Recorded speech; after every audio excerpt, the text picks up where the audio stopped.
virtue of your belief in Mirza Ghulam Ahmad Qadiani as another prophet. That's the real issue. Okay, all these discussions, which are very important on the Quran, on tafsir, on hadith, our disagreement, everything stems from one phenomenon, and that phenomenon is the claim of Mirza Ghulam Ahmad Qadiani to prophethood. That's where the real issue is. It's very kind of him. I really appreciate that. I'm very happy that you guys came. I gave him a big hug outside in the parking area, and I just want everyone to know that we can continue this spirit.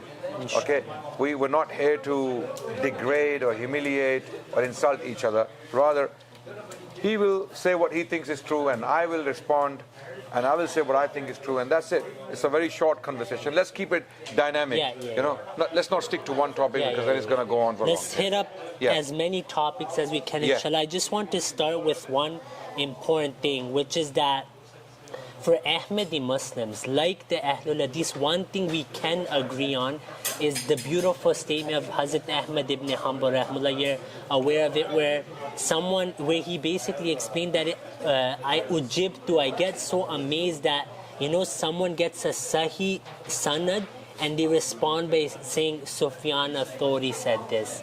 You know, and for us, Hujjah is Quran and a Hadith. Apart from Quran and a Hadith, the only Hujjah for us is Ijma of Sahaba, not a Sahabi's personal, because like the Ahlul Hadith ulama explain, Qawl al-Sahabi laysa bi Hujjah. Right? So I want to start with. But how about Hadith? When you say Hadith, do you have a standard to follow Hadith, for example, authentic Hadith? Because I have found that Ahmadis use a lot of inauthentic, fabricated reports to support their view as well. So like La Mahdi illa Isa. So see, this question of Lal Mahdi illa Isa, it's really important. It's from Ibn Majah, right? And some scholars authenticated it as well. For example, Ibn Kathir rahmullah in Al-Bidayah wa Nihaya, he writes that people say this hadith is weak because of Khalid bin al-Jundi, and they say he's majhul, but then he explains that he was actually the Sheikh of Imam Shafi. Other ulama have also accepted. Hassan al-Basri and Mujahid used to say that Isa ibn Maryam is the Imam Mahdi. They used to believe this. Then each and every single statement will have to be qualified from Isnad. And we do not have any authentic Isnad, to my knowledge, that state that Isa alayhi salam is Mahdi. There is Musnad Ahmad. It says Isa ibn Maryam Imam Mahdi, and if we have Musnad Ahmad, I can pull it out. You can right now, laptop. Can you tell me the hadith? I have the scan here. And we can check the authenticity. Okay. Any references I quote, right? I'm obviously going to be extremely careful. So I don't want to waste time where I have to open up every reference. I'm taking. This is what I'm saying. Let's keep it. Let's keep it generic. Keep it going. But so this is the narration. This brother can check it up. It's hadith number. Sorry, this is in my laptop. So I use a double screen desktop, so I'm not using it. It's Musnad Ahmad. Okay, I have it right here.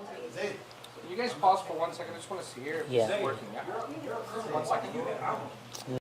Maryam Imam Mahdiya. This is in Musnad Ahmad. Okay, so we can look into the authenticity after. An Yalqa Isa ibn Maryam. Imam Mahdi. So he will meet. No. It's Yalqa minkum, man asha minkum. Okay. From you who meets Isa ibn Maryam. Not only this, Adnan Bhai, inside. So we have to check the authenticity of that. So we'll First do that. Check where do you have the An Yalqa? An Yalqa Isa ibn Maryam. Mahdi. And Adnan Bhai, not only that, whenever we discuss Imam Mahdi, we start from Bukhari and Muslim. But all of these points, you see, they are very important points. But we can discuss them after, right? Okay, so our main contention, you know, us, when I say Muslims, again, when I say you are non-Muslims, this is not an insult. Of course. This is by our standards, by, we are sitting in the masjid and we're talking, like brothers in humanity, We don't see eye to eye with each other, clearly. I'm not an Ahmadi and you're not a Sunni, right? Sunni Muslim. But we believe that because of the virtue of your belief in Mirza Ghulam Ahmad Qadiani as another prophet, that's the real issue. All these discussions, which are very important on the Quran, on tafsir, on hadith, our disagreement, everything stems from one phenomenon. And that phenomenon is the claim of Mirza Ghulam Ahmad Qadiani to prophethood.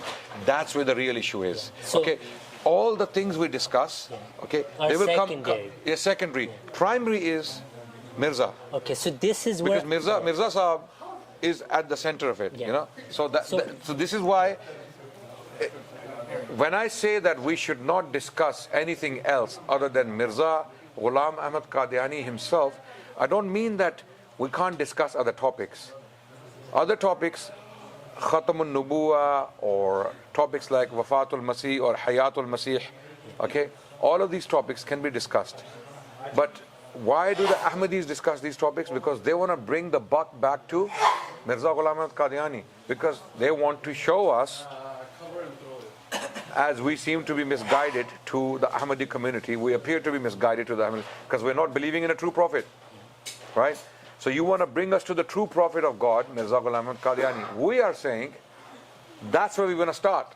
We don't want to go to any other discussion. So, Adnan, on this, I just want to make something clear. So, first we have to understand what was the claim of Hazrat Ahmad alayhi salam. What was his claim, so everyone is aware, right? The main difference between us, and this is throughout his alayhi salam's books, is that, look, the ahadith are clear on Nuzul Masih. These are mutawatir ahadith. Hazrat Ahmad alayhi salam says, whoever denies them is minal mulhideen. Anyone who denies Nuzul Masih is denying mutawatir hadith. But the question is that we have Sahih al-Bukhari here, the most authentic book after the Quran, right? We should look at what did Rasulullah sallallahu alaihi wasallam say about Hazrat Isa alayhi salam, and what does the Quran say about Hazrat Isa alayhi salam. Because if Hazrat Isa alayhi salam is alive in the heavens with his body, according to Kitabullah and Sahih al-Bukhari, everything is finished. But if we prove from the muhkam ayat of Quran Kareem that Hazrat Isa alayhi salam has died, and according to aqwal of Nabi sallallahu alaihi wasallam and ijma of Sahaba in Sahih al-Bukhari, then the latter-day Messiah has to be someone else. And that is all found in Sahih al-Bukhari. Okay. So let me just quote one verse, because it's Allah. I understand. Yeah. We'll let you quote the verse as well. I'll just, the point is again the same point. Let's say, for the sake of the argument, we cut to the chase, we concede that Isa alayhi salam died. A'udhu billah. We don't believe that. This is why we want to discuss it. I know you. Another simple one. So when Mirza Ghulam Ahmad Sahib, when he was not a prophet yet, when he wasn't getting ilham, right? What was his with the Quran and the Sunnah in front of him, and he did ijtihad like any other of our Muslims. What was his opinion on Hayat al-Isa? Yeah. So in the start, he believed in exactly what we believe in. In this is clearly stated in his book, Brahini Ahmadiyya. So the He believed principle in. is that you keep him as the topmost scholar. You keep him that from his understanding of Quran and Sunnah without additional wahi. He did not get that out of so us. this is So a we will really never agree with him this is a really important question, brother. But there's a famous concept, right, in Islam. But that, I want to cut to the chase. You see, all of this conversation, this discussion, I want to cut to the chase. Yeah, so let's say we let's- concede. We concede. This Isa is the alayhi salam, thing. let's say, for argument's sake, Isa alayhi salam died, as the Ahmadis claim. Although they're the first ones to come up with this. Mirza Ghulam Ahmad Qadiani had to come up with this. Let's say he's right, for the sake of the argument, okay? And let's say that, prophethood is still open. For the sake of the argument, I'm going to give you this, space to move around. Let's say, for the sake of the argument, I'm making it very clear that this is, to us, is kufr. To believe this is kufr. to say Isa alayhi salam has died. No. Actually, we do. That's kufr. I believe it's kufr. Okay, so now... Wait. Because it goes against the Quran. Okay. My understanding, because I believe it's in the Quran. Okay. The life of Isa alayhi salam is in the Quran. That's again, because anyone who denies that clear verse of the Quran, anyone who denies any verse of the Quran is